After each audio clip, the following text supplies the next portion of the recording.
Cool. Right, coming to the M. There's lots of M's here, but I'm going to go for the Matrix. You can chuck in simulation theory as well if you want. Go on, you're first. Oh, I'll... Excuse me for a moment. While Jay is talking, I'm going to go get a plug for my computer so it doesn't run out of... Okay. Well, I'll... let me talk about simulation theory, which is related to this. And it's a section I wrote, and I actually had that was one of my most fun sections to write. You know, when you ever have to write something, it's always best if you get really into it. So we all know how computers can create artificial worlds. And in the most simple form, you can, pull up Photoshop and create an image. Or just even a photograph. A photograph is, in a sense, an artificial world. It's a two-dimensional array of pixels that simulates something. And with things like role-playing games and so on, you have three-dimensional worlds in which people can act in a virtual way. So the interesting thing is that as people get better at using computers to simulate reality, some people have wondered, what if our reality is simulated? What if there is an alien race out there and they're constructing an experiment?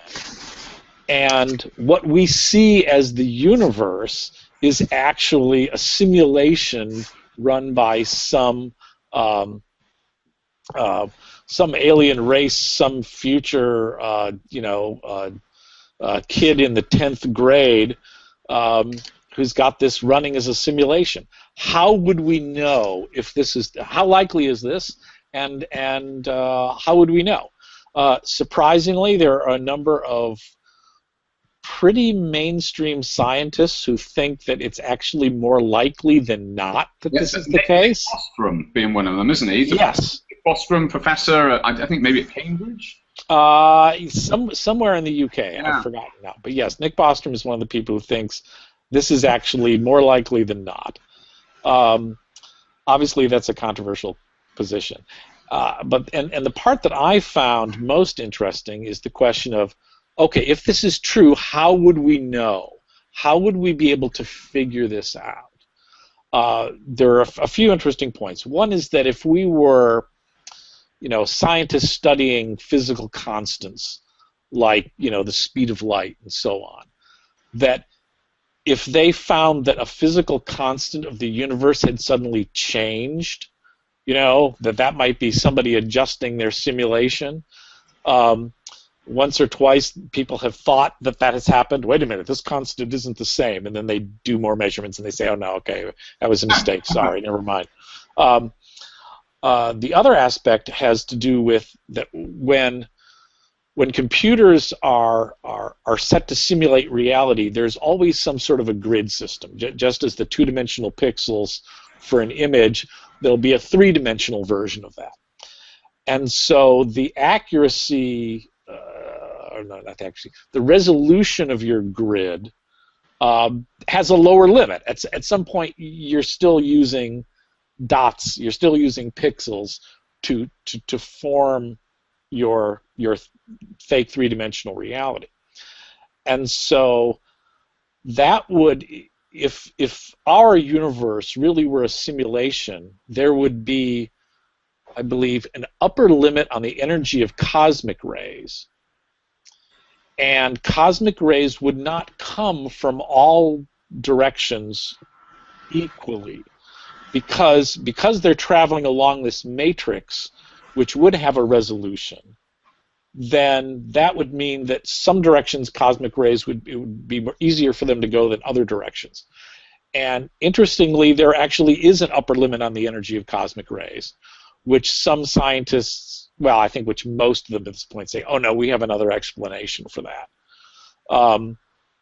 But that's a question that we talk about in the book for at least a few pages, and I just found that very interesting, because it at first it just sounds like the classic dorm room stoner type of idea. Oh man, what if we're living in the Matrix, man? How would we know? But as it turns out, there are actually real scientists who are wrestling with this question and think that the answer may be yes. I think there's an interesting apocalyptic scenario embedded into that, which is, once the other dimensional computer hacker group that has created this simulation gets bored, they pull the plug, and whoops, it's all gone. That's right. That's right. Mom accidentally unplugs the computer when she needs to vacuum, and suddenly the universe disappears. Cool. Okay. It's the sort of thing that makes us smile. One to two. Let's come to neurobotics. Yeah, this is the idea of robots, sort of pre-artificial general intelligence robots that can learn and that can mimic human behavior using basic artificial intelligence. And there are a number of experiments in which we start to get behaviors from robots, and that's fundamentally what the concept of neurobotics are.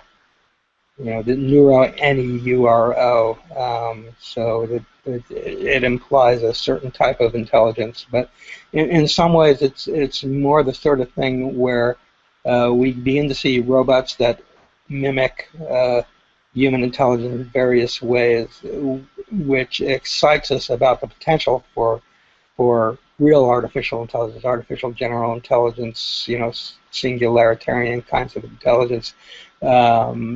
That the computers can sort of trick us into feeling like they're almost there as humans, and the companies are creating dolls and pets and so forth that people develop strong feelings and affections for, because it does seem like there's somebody in there. Cool. Okay. Next, I think we may as well stick with the pattern. Let's go for the O. Let's go for optogenetics. I can sense it was a J one. Yes. Let me think. Light. Wasn't that the one about stimulating the brain with fiber optics? As With light. I recall. Light. With light, right? But right, neuromodulation. Yes. So they have been. The whole neuromodulation is a whole area of stimulating the brain using chemicals, using electricity.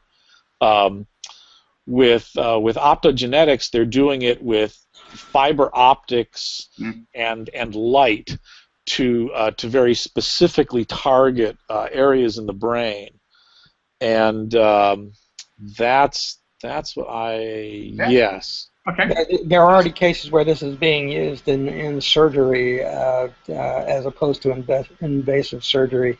I don't remember the specifics, whether it relates to brain tumors or what, but it's a very exciting technology that might replace a lot of the more invasive ways of affecting the brain. And of course, this relates also to cognitive enhancement. There might be ways to use light to achieve various states of alertness or altered states of consciousness and so forth. Right. Yeah, and something that they're also developing. You see, one of the problems with brain stimulation is that you're either working from outside the skull, which means you have to go through the skin and the skull to get to something, and you can't really do it very accurately. Or, if you're actually, drilling a hole and sticking an electrode in, that's pretty invasive, and the body often, rejects or seals off sort of large, intrusive things like that. But if you can do it with very, very tiny bits of fiber optics, you're better off. And something that people have been experimenting with more recently are, I think they're called injectable meshes, where you have something that looks like a mesh, a fishnet, that is fine enough that it can actually be injected with a hypodermic needle. And so that mesh can then be on a certain section of the brain and connected to the outside, and they can then use electricity to influence various brain activity, but in a less invasive way than using a much larger electrode.